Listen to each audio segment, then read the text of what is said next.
Mas Erwin Parangkuan, suhu saya. Aduh, aduh, aduh, aduh, aduh. Gila.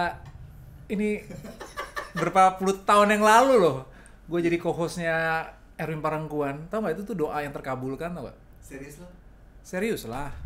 Itu kayaknya awal-awal gue hosting TV.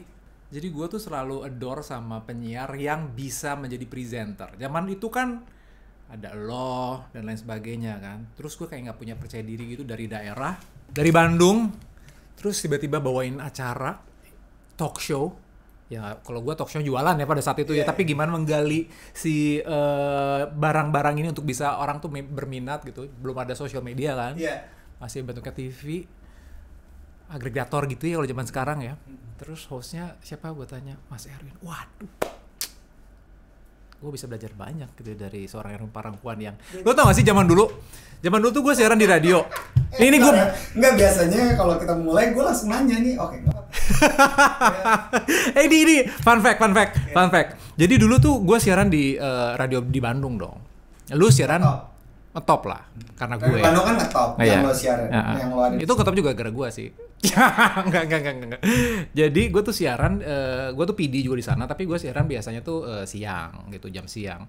Pagi itu bapak ini siaran tuh di Jakarta, ya kan? Gue kan agak pemalas ya, jadi pagi-pagi dan kebetulan dari rumah gue di Bandung itu bisa mendengar siarannya kalian. Jadi gue pagi dengerin dulu siaran kalian, materi siaran gue catat, gue ulang lah siangnya. Iya. Iya, makanya gue tuh kayak belajar dari radio Jakarta meskipun gue di Bandung, entah kenapa pokoknya channel radio Erwin tuh pada saat itu tuh bisa didengerin di rumah gue. Iya, gue dengar tuh ada frekuensi kami. Karena kan jarang, karena kan banyak kan di Bandung 100 something gitu ya. Yang 80-an itu jarang. Nah, karena sinyalnya juga cukup kuat, jadi gue pagi-pagi dengerin dulu. Siang gue siaran, gue catat tuh, oh cara ngomongnya gini. Gitu ceritanya. Makanya pas gue ke Jakarta ketemu seorang Erwin, oh ini orang yang gue dengerin selama ini gitu kan. Kaget ya? Kaget lah. Karena kan presenter tuh gayanya beda-beda ya. Gue ngerasa kayak gaya gue mendekati lo gitu, kayak gue bukan orang yang bukan yang bisa agak komedi kayak gitu sih. Ya gitu. Kan gue kenal lo udah tahun 2002 itu ya. Terus ya gue percaya pasti kita bisa saling memberikan input dalam program itu yang itu jam setengah apa 2 jam sih waktu itu? 1 jam setengah. Oke. Terus waktu gue minta lo berapa tahun yang lalu untuk tahun lalu ya untuk jadi facilitator di Talking tahun lalu. Terus gue tuh ngeliat ya betapa lo sangat berhati-hati dalam mengambil sebuah keputusan. Lo tuh kan ada sebagian orang yang modelnya gini, opportunity sikat, jebur aja ntar mas. Lo tuh beda. Lo tuh mengamati, gue perlu meyakinkan lo, membahas sebuah materi, cerita sejarah lah, sesi proses pembelajaran di kelas seperti apa, klien-klien kayak gimana gitu. Gue ngeliat lo pengen tahu proses yang begitu detail sampai lo mengambil keputusan. Beda dengan sebagian orang. Terus very introvert. Banyak orang bilang bahwa orang dunia entertainment itu kan nggak milik orang-orang extrovert. Iya kan. Tapi kalau orang yang akhirnya tahu gua ya seperti yang tadi lo bilang gitu. Iya, dan gua kaget banget pas lo ngomong ke gue, Mas, gue tuh orangnya introvert loh. Banget. Karena begitu gue lihat lo di TV, di program gitu, lo beda banget. Lo bukan orang yang seperti lo bilang. Capek nggak? Tiba-tiba jumping jadi orang yang extrovert untuk satu kepentingan atau satu pekerjaan. Oke, ya yang pertama tadi lu bilang bahwa gua sangat hati-hati sekali. Itu dulu ya sebelum ngomongin introvert. Nah, menurut gua sangat orang yang takut mengecewakan banyak orang. Gua tuh selalu memvaluekan diri gua. Value diri gua lihat dari apa yang gua bisa kasih. Termasuk kayak misalnya untuk presenting, untuk MC dan lain sebagainya. Gua tuh nggak pernah pasang harga meskipun secara nama misalnya gue ada di jajaran klasifikasi A gitu. Tapi gue selalu akan melihat bahwa value gue tuh seperti apa yang akan bisa gue kasih sama orang. Jadi gue nggak akan pernah bisa memanfaatkan pasang harga karena nama gue besar, tapi value gue belum sampai sana. Jadi nama gue besar nggak apa-apa, ini misalkan ya, nama gue besar apa-apa, tapi pasti gue juga akan menyesuaikan value yang apa gue kasih ke mereka sesuai dengan kemampuan gue. Nah, kenapa gue sangat hati-hati? Karena gue mau melihat value diri gue dan orang menilai value gue. Jadi pasti gue akan lihat nih, Mas Erwin ekspektasinya terhadap gue apa nih? Mengvaluekan diri gue seperti apa? Nah, gue coba lihat nih dengan value yang kau punya. Biasanya gue akan lihat ekspektasi orang sama value yang akan gue punya, ini jalan nggak? Biasanya gue akan bilang dari awal bahwa gue ini A, B, C, D, F, G, H, I, J, K, dan lain sebagainya. Makanya gue bilang, Mas, gue orangnya introvert loh sebenarnya gitu. Iya, dan gue kaget sebenarnya. Gue introvert loh sebenarnya. Jadi, ya itu dia. Gue akan sangat hati-hati karena gue nggak mau mengecewakan orang. Gue pengen setiap orang yang ketemu sama gue, orang yang bekerja sama-sama gue, itu happy, win-win gitu ya. Termasuk kadang-kadang gini Mas, gue ngerasa juga gue merasa bahwa orang lain memvaluekan diri gue, oh lu oke kok, bagus, lu MC, ngajar, jadi presenter.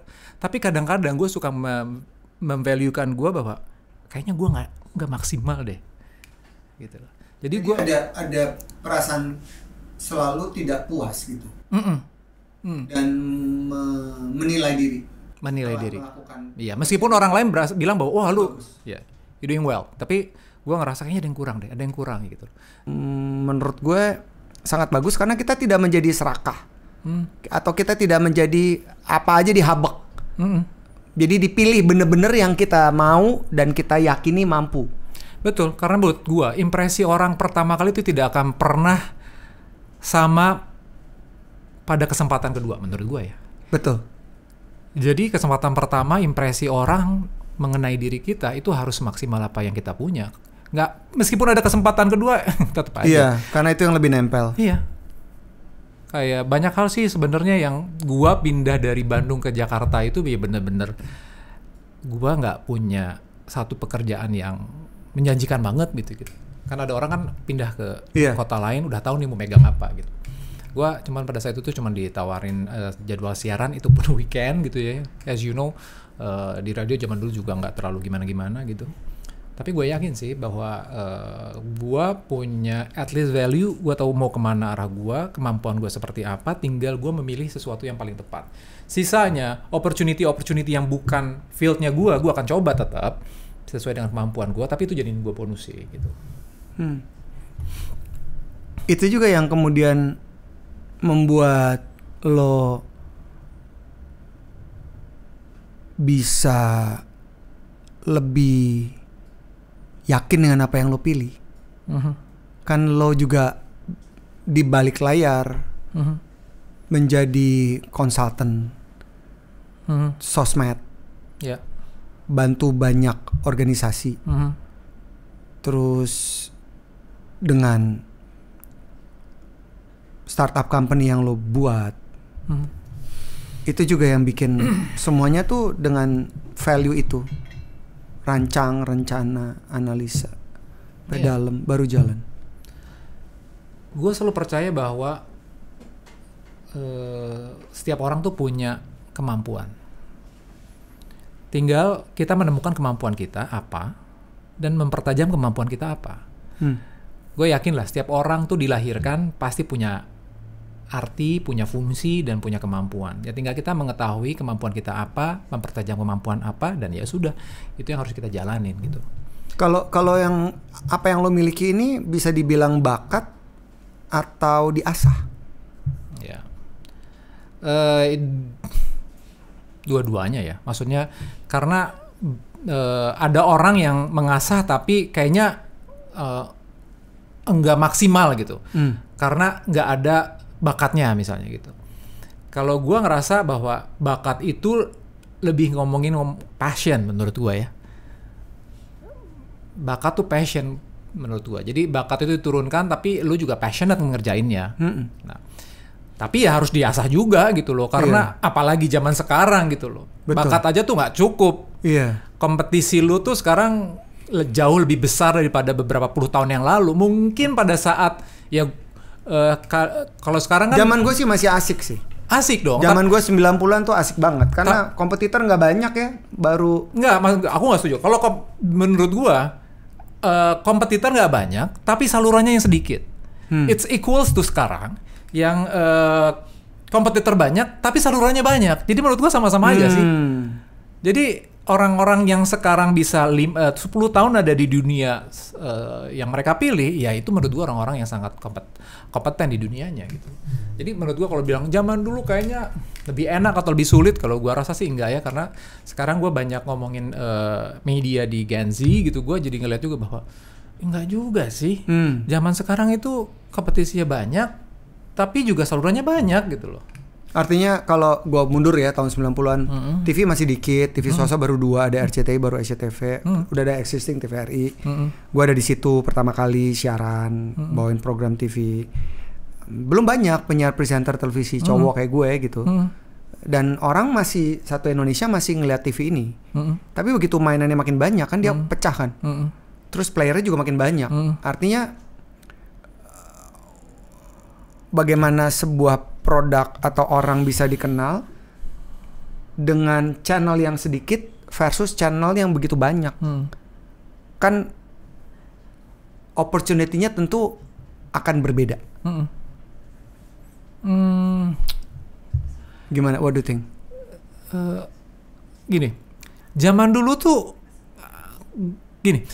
tuh gue casting tuh presenter itu bisa puluhan atau ratusan sih sebenarnya. Gue nggak tahu ya kalau lo ya. Jadi gue nggak bilang bahwa gue juga jadi zaman dulu mudah gitu. Enggak, karena gue itu cukup banyak gitu yang casting. Dan semuanya tuh ya karena dulu mungkin kesukaannya di dunia hiburan tuh nggak sebanyak sekarang. Karena sekarang channelnya makin banyak. Jadi zaman dulu tuh gue cukup banyak kok. Cuman ya at the end biasanya kalau udah dalam orang radio itu tuh udah biasanya udah masuk ke casting keduanya lah gitu. Jadi udah masuk gitu. Jadi udah dipercaya untuk masuk. Tapi awal-awal banyak kok kayak kita casting model gitu. Gitu. Jadi menurut gue sama-sama aja. Oke. Sekarang pun apalagi sekarang TV, menurut gue TV konvensional ya, maksudnya media konvensional kayak TV sekarang orangnya itu juga sih sebenarnya. Iya. Iya kan? Iya. Dan mereka juga turun ke digital kan? Iya. Dan di digital lebih banyak lagi orang-orang gitu. Dan gimana berkompetisi semakin. Betul. Ya semua orang sekarang bisa punya medianya masing-masing. Like tapi this. Gimana orang bisa diingat, bisa berhasil kan juga bukan satu yang gampang gitu. Betul. Dan bagaimana lo bisa switch on and off menjadi introvert di balik layar, menjadi extrovert di depan kamera. Awalnya kan akhirnya lo menemukan pola dong, pattern. Tapi awalnya kan pasti challenging, no? Banget sih, banget. Jadi gue tuh maksud gini, kayak ada nih orang nih yang kayak gue ya ternyata gitu. Banyak. Dan gue pada saat itu pernah juga di Idol 1 nih jadi hostnya, tapi hostnya yang daily. Gue tuh ketemu namanya Atta. Tahu kan? Penyiar radio kan? Iya. Cewek. Iya. Atta tuh menurut gue mirip kayak lo. Menurut gue ya Atta merasa kayak enggak mirip Dri gitu, jangan.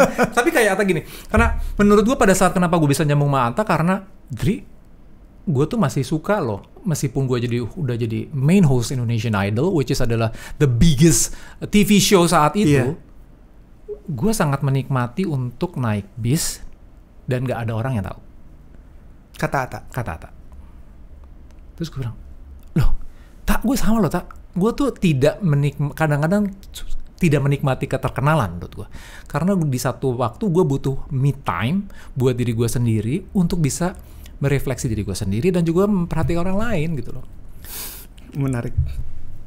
Jadi di satu sisi gue bisa menjadi seorang yang extrovert quote unquote di depan kamera, di depan publik. Tapi kalau pada saat gue meninggalkan semua kamera, mic di depan gue gitu ya gue adalah sosok yang sangat introvert. Jangan ngomong sama gue deh kalau misalnya cuma basa-basi doang gitu ya, kayak gitu-gitu gitu. Karena gue ngerasa kayak gue menikmati diri gue sendiri, me time gue, dan sekarang ya di usia sekarang gue udah bisa mengatur nih mana me time, mana buat publik. Nah, ngomong susah apa enggak? Awal-awal memang sulit, tapi menurut gue awal itu terbantu karena jiwa muda lah ya. Jiwa muda tuh kayaknya banyak ngomong gimana mengeksplor dan cobain dan lain sebagainya. Tapi karena itu pekerjaan dan gue juga punya passion di sana gitu. Karena basically tuh passion gue adalah di belakang meja mengatur strategi gimana di dunia hiburan, dunia seni, tapi sometimes pengen ada di depan kamera atau di atas panggung. Karena gue juga mengalami hal yang sama. Pada saat di atas panggung tuh gue berasa bisa jadi kayak this is my world, bisa begitu. Oh, Di depan kamera tuh gue bisa tiba-tiba merasa bahwa wah ini dunia gue. Tapi pada saat gue berada di belakang kamera, gue ngerasa pada gue bisa mengatur strategi, this is my world juga gitu loh. itu kayak lo ngomong sama diri lo sendiri? Iya. Atau ngerasain? Ngerasain. Jadi awalnya capek iya, tapi akhirnya seperti gue bisa men-switch suara gue di depan. Kalau ada mic suara gue bakal begini nih. Tapi kalau enggak suara gue tuh very agak sedikit tipis. Jadi kayak ada tombol di badan Kayak lo? Kayak ada tombol. Jadi sekarang ini gue kalau misalnya ketemu mic, automatically suara gue tuh akan berubah. Karena kayak tadi kita di luar ya sebelum masuk, kan kita ngobrol sedikit tuh. Iya. Small talk. Itu gue perhatiin, ya lo Adri yang gue kenal. Tapi begitu udah duduk di sini, lo beda. Iya. Karena udah menjadi kebiasaan dan gue tahu bahwa gue harus jadi Adri yang extrovert dan harus menjadi Adri yang introvert di mana supaya hidup gue tuh bisa balance gitu loh. Mungkin nggak ada proporsi yang ideal buat lo? Me time dan tombol extrovert. Ada. Jadi Jadi kayak gini. Jadi kalau orang kan kadang-kadang orang MC misalnya atau bawain acara nih, wah cukup ekspresif gitu ya. Selesai kamera off, masih kan. Wah kalau aku tuh enggak. Kalau gue tuh gini. Kalau lagi pengen cut, udah diem. Kamu percaya? Gue pernah nggak sih? Gue pernah sih. Gue pernah setahun lebih siaran berpartner pagi. Setahun lebih. Acara gosip itu? Enggak, siaran radio. Oh. Dan setahun itu gue musuhan sama partner gue. Jadi abis siaran, tutup mic, satu kemana.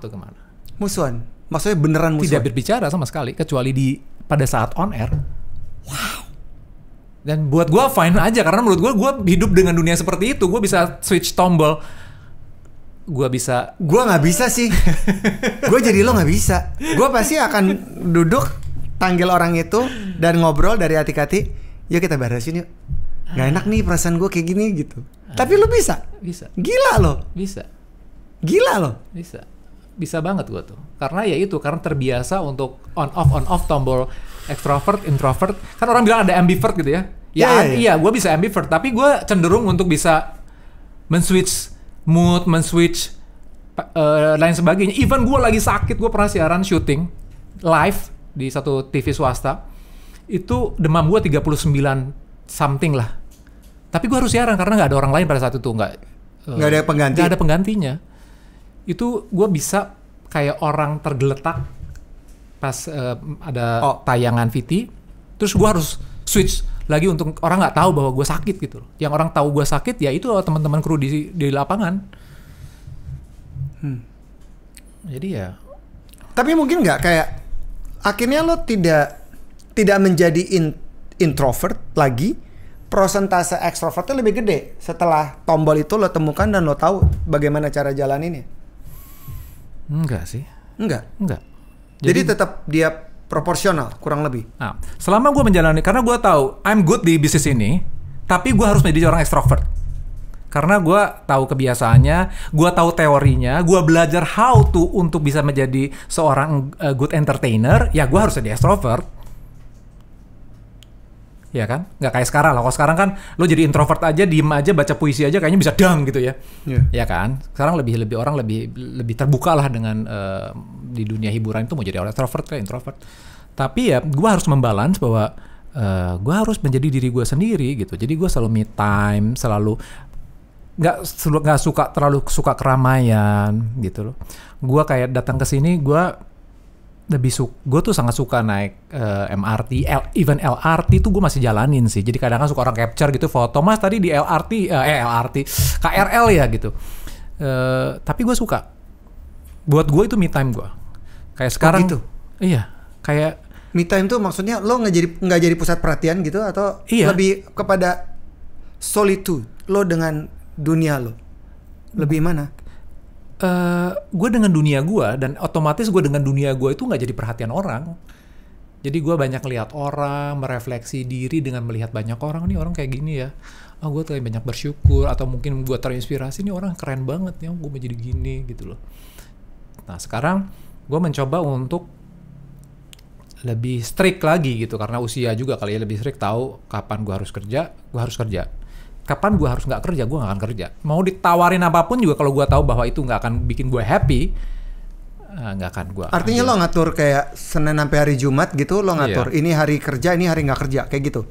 Gue pilih sih, tergantung schedule-nya gitu. Misalnya, ini hektik di hari pertama, kedua, ketiga gue mau off gitu, kayak gitu kurang lebih. Iya. Atau misalnya gini, buat gue sekarang me time adalah ya tadi kadang-kadang jalan, cari tempat-tempat yang kayaknya bukan kawasan yang gue tahu banyak orang, misalnya gitu. Atau sekarang ini paling mudah adalah me time gue gym. Gym itu buat gue berbicara buat diri gue sendiri sambil dengerin musik yang gue suka, membayangkan sesuatu apa yang udah gue lakukan gitu ya. Itu tuh memboost energi gue kembali gitu loh. Ada yang punya ketakutan nggak karena lo lagi orang lihat lo kan ekstrovert, tombol ekstrovertnya, hai, off. Gitu kan? Terus lo kan lo lebih introvert dong daripada extrovert kan? Iya. Iya kan? Iya. Lebih introvert daripada extrovert. Tipis sih. Tipis? Iya, tipis. Oke.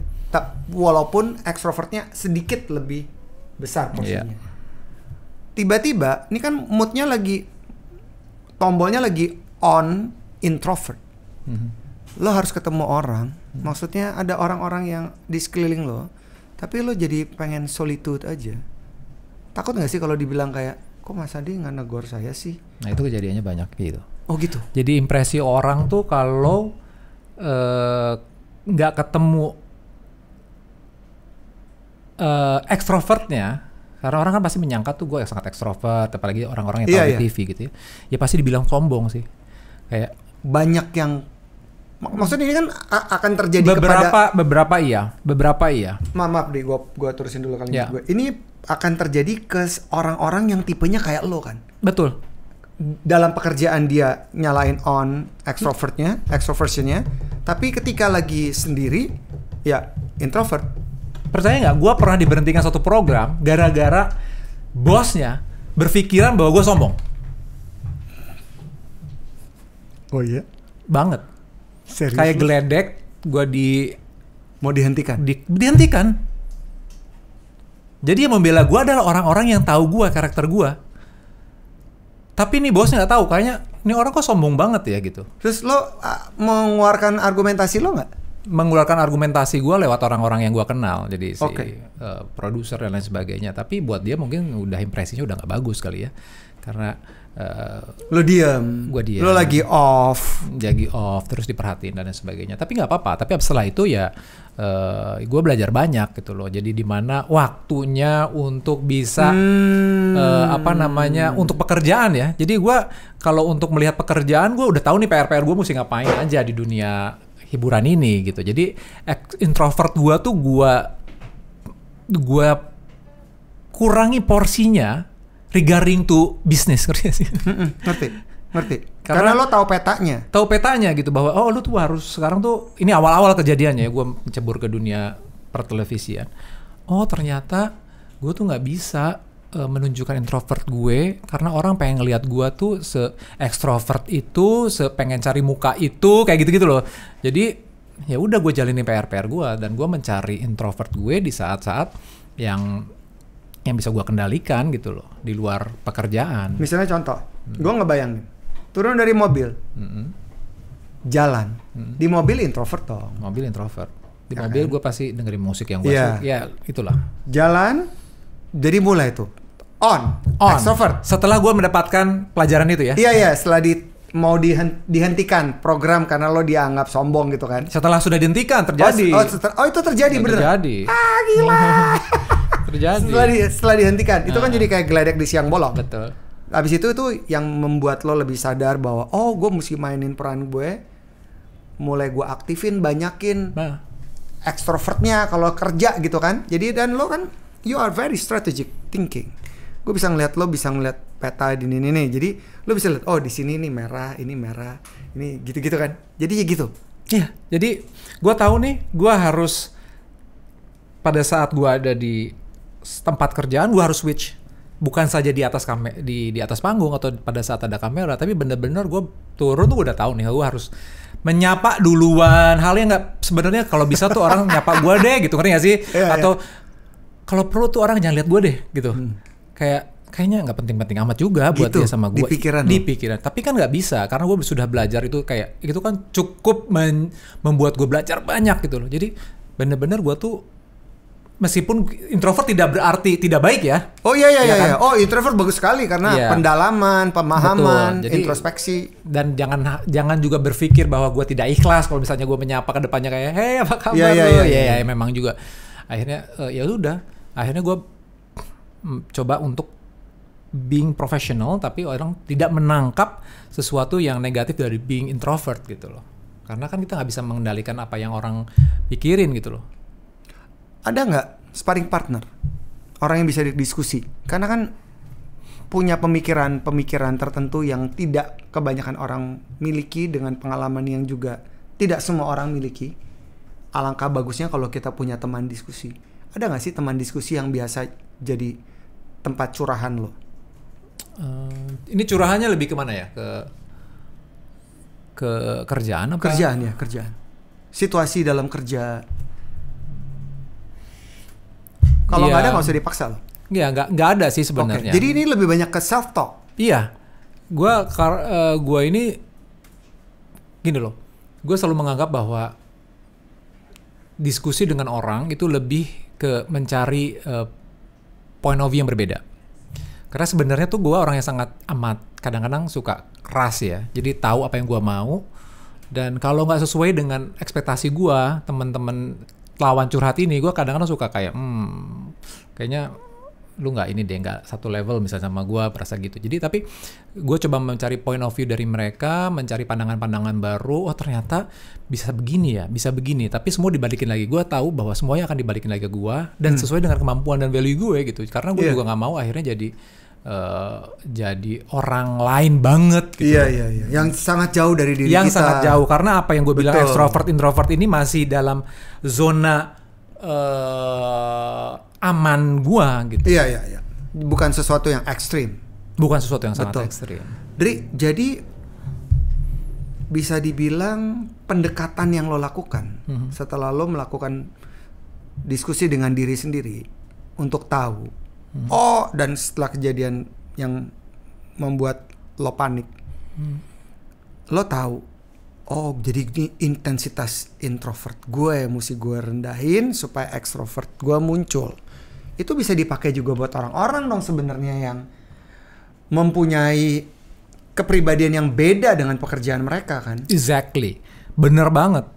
Karena menurut gue kita tuh bisa mengendalikan siapa diri kita ya. Jadi pada saat ya tadi, gue juga tidak memaksakan gue harus ekstrovert di saat gue tidak dibutuhkan ekstrovert. Ya gue akan jadi introvert aja, gitu loh. Tapi pada saat gue harus menjadi ekstrovert, ya gue harus berlatih untuk terlihat ekstrovert sangat natural. Ya meskipun ya gue juga nggak pernah berpikir bahwa gue akan fake ya. Maksudnya gue mencoba untuk kan good intention gitu loh. Nah, ini yang kalau di dunia hiburan jelas buat gua yang tipenya introvert tapi bisa extrovert. Tapi di sisi bisnis usaha sebagai seorang pemberi jasa begitu, dari sisi ini klien dari sisi pemberi jasa gitu ya. Ya kita benar-benar harus menempatkan, karena kan klien kan ada seseorang yang penting sekali dengan semua karakter yang berbeda. Kita harus baca nih karakternya tuh seperti apa. Dimana di saat introvert ini bisa menarik buat dia, atau dimana extrovert ini bisa menarik buat dia. Karena kadang-kadang kita ketemu orang yang extrovert, terus kita extrovertnya udah juga alpha kali ya, udah kayak nggak akan nyambung. Mereka kayak merasa kayak sibuk sendiri. Kayak ya ngapain, kayaknya gue lebih pintar daripada lo, ngapain lo jadi kayak mengalahkan gue gitu. Jadi justru bermain karakter ini dan membaca karakter orang dan menyesuaikan dengan karakter orang itu menurut gue sangat amat bisa sih dimainkan gitu. Iya, setuju. Gitu. Jadi supaya ketemu tuh ketemu tuh titik tengahnya di mana gitu loh. Apa yang kita mau dan dia mau tuh ketemu gitu loh. Apakah itu juga berhubungan dengan kematangan usia seseorang nggak sih menurut lo? Kan tadi lo menyebutkan masih muda, jadi gaya ekstrovertnya masih muncul karena adrenalin rush. Jadi hajar aja. Bisa banget karena usia. Tapi gue lebih bicara lebih pengalaman sih, karena usia tidak menjamin pengalaman kan, jam terbang. Buat gue sih lebih ke jam terbang ya, pengalaman itu aja sih. Karena kayak gue kan memang gue kebalikan dari lo. Gue kan ekstrovert dari lahir, dari kecil. Tapi dengan berjalannya waktu, gue sekarang menyukai introvert. Iya, ketika gue dengan diri gue sendiri dan ngomong sama diri sendiri. Ya. Terus kalau kan sekarang lo di balik layar, kalau di score, tadi kan lo bilang ya, this is my world, being on stage. Di satu sisi, oh ini juga dunia gue ketika gue lagi ngatur di balik layar.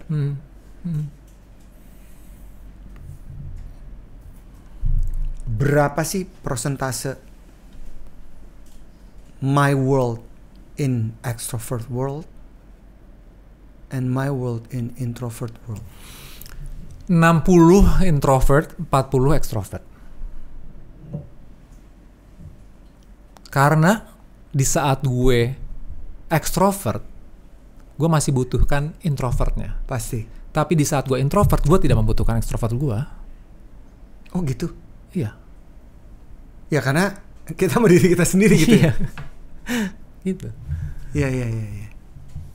Tapi ini gue merasa bahwa ini gue sudah mengetahui strategiknya akhirnya seperti apa, being introvert tapi harus extrovert. Tapi ini melatih juga, karena gue punya extrovert dan introvert, dan di dua dunia ini, jadi gue bisa mendalami dong gitu ya.